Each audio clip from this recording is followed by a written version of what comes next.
dying is used as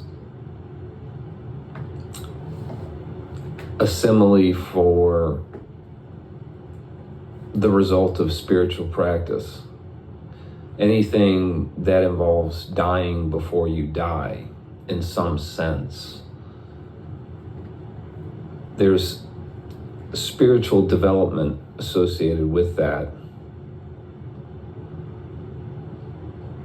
such as dying unto oneself or dying before you die, or ego death.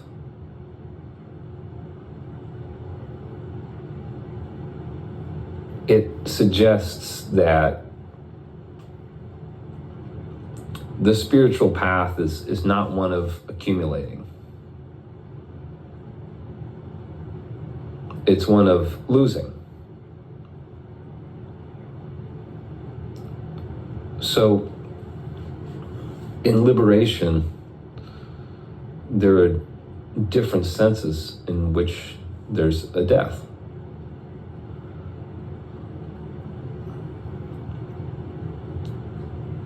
I've said before that the mind is just impressions in consciousness born of experience, and that memories are maintained through the revisitation of attention to the memories. It all seems to be there, memory-wise, meaning that, I remember random stuff, like, just some random thing I did on a random day when I was 10 years old. No significance to it whatsoever, and I remember it. So it's there,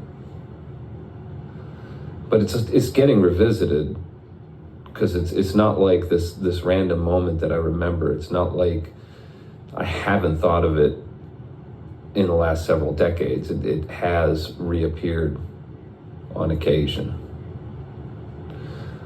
But those kind of thoughts, memories, they're not, unless it was something traumatic, they're not emotionally charged.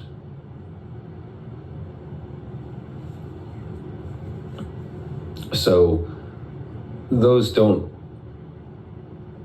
present an opportunity to gain insight. So it's the thoughts that have a lot of emotional energy around them that present an opportunity, particularly if they're obsessive. For my part, I've had obsessive thoughts that were small in number but frequent in visitation. So being obsessed over a very small number of things, or maybe just one thing, over a very long period of time. If you have a single object of obsession like that, and it lasts for years, and it's the kind of thing that's in your head 24/7 for years and years, that thing takes up a lot of space.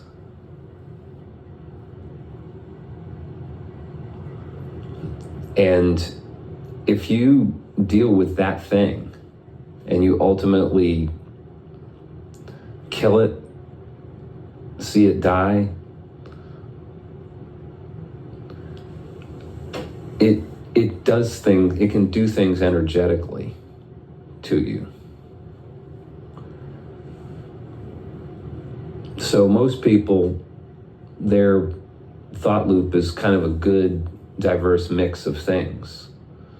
So, like to eliminate blocks in that Tetris stack or whatever, they have to deal with a lot of different thoughts and stuff. Really, the thing that deals with all of them ultimately is that root I.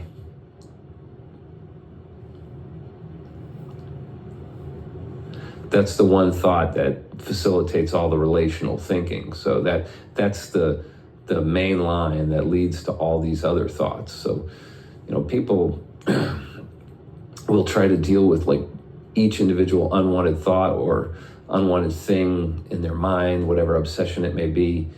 You try to deal with it one at a time. If there's a lot of them, though, they'll proliferate, So it's the dying unto the root of that conceptual self, that I, that realization that all these is content, that it's observed content. And there was a time when there was awareness before there was an I. Therefore, what is the true self? It's not I. I is an idea.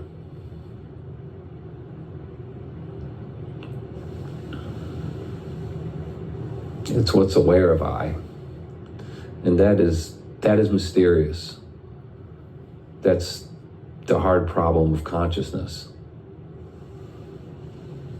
But it's not necessary to know the answer to that question of consciousness to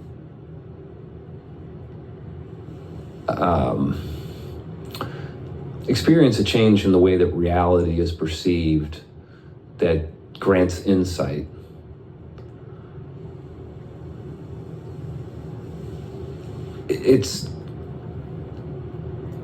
It doesn't have to be proven to experience a change. It's just like a distillation of consciousness, right? So if consciousness, if you think of it as like a medium, and what is in that medium is vibrations of some type, in the same sense that like a TV image is a vibration. Your five senses aren't going to pick up on it and be able to rebuild it into an image, but there's a device that'll do it. But the thoughts that are perceived, the images in things like dreams, this environment, it is all a projection. That of which there's awareness is not the thing that's represented. It's data. It's sense data and it's thought. And it's the perception of energy.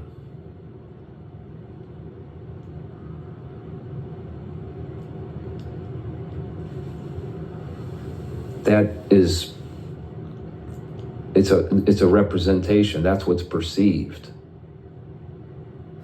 Whether or not the brain projects it, that seems intuitive, but there's debate about it. But it's not necessary to actually know these facts to perceive a change in reality. So there's an identity which is like an axis from which everything else reaches. The I reaches out to all these different things.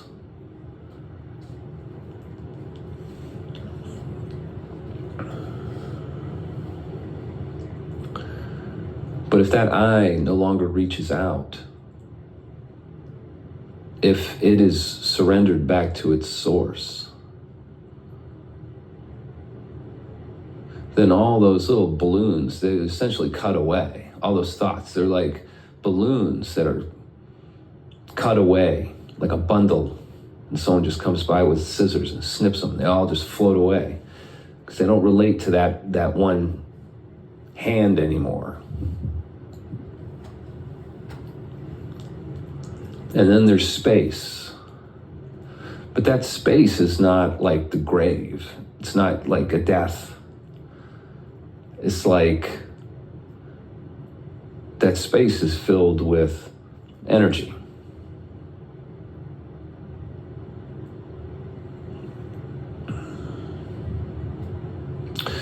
And that energy can be perceived before the death of identification with the conceptual self, and that perception of energy provides a feedback loop that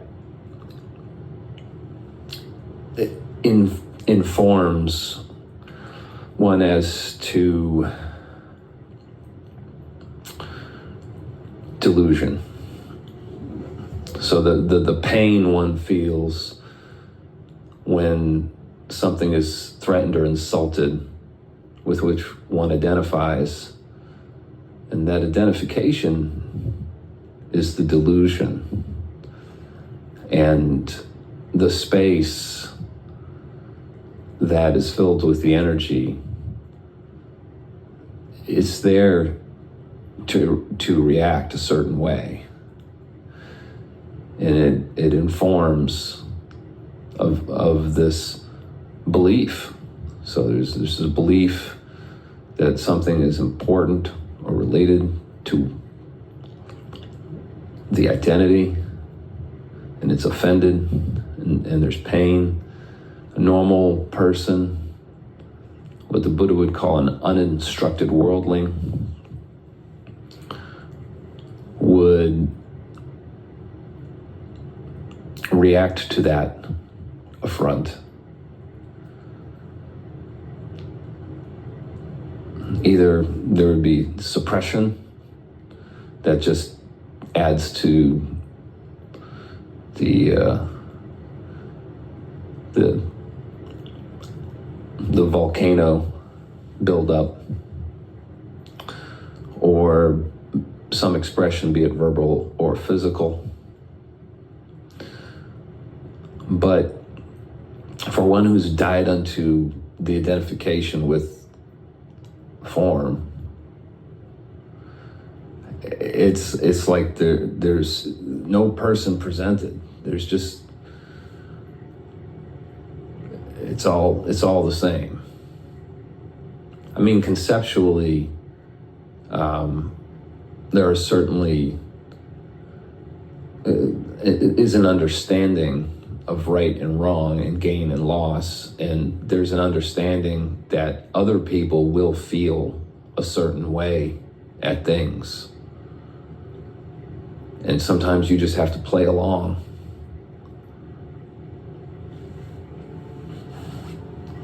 And there's certainly emotions are real. They're not. It's not completely devoid of emotion, because the overarching sense is love, that the space is filled with love, that the highest vibration is love. And there's certainly empathy.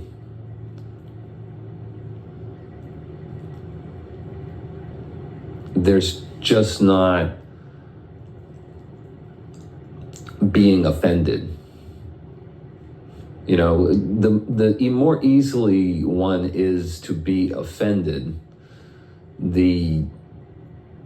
for lack of a better way to put it, the less spiritually developed the person is. So when you see a cultivation of identifiers in people with superficial things that are regularly attacked by the world, anyone with just a bit of understanding could see, you know, from a spiritual perspective, what that's doing to a person. It's just absolutely saturating their inner space with narratives that revolve around promoting and protecting whatever this thing is, whatever this identifier is. And attention is a zero-sum game. And so all the attention and emotional energy given to the idol, the different facets of the idol of self,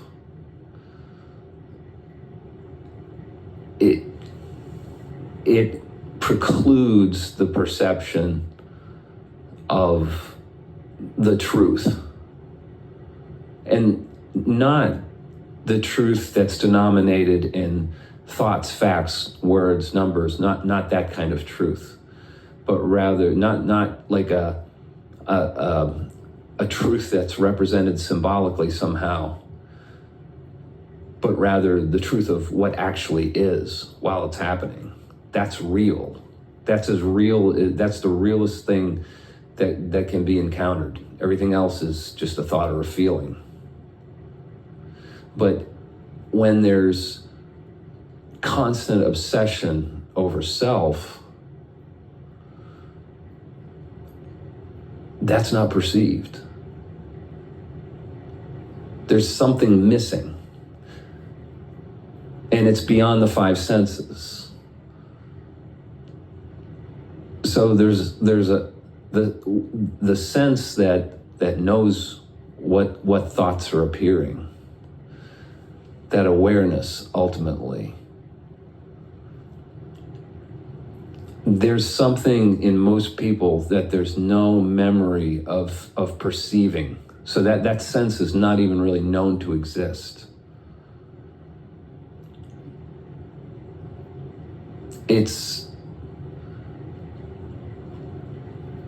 It perhaps appears temporarily, but it's not known to be what it is. It's just emotions. It's just emotional states that come and go. So it's more associated with the phenomena that's being reacted to than there being like a parting of the clouds. And then what's already there just kind of appears. All the states below love, all those levels of consciousness below love are like a modulation of the space, more of a distortion. It's a stillness that causes ascension. It's a stillness, a non-reacting, and the energy ascends through the meridians or chakras, and it moves up. And that most definitely changes the appetites. So there is less of a need for the things of the flesh. And that is also augmented by presence.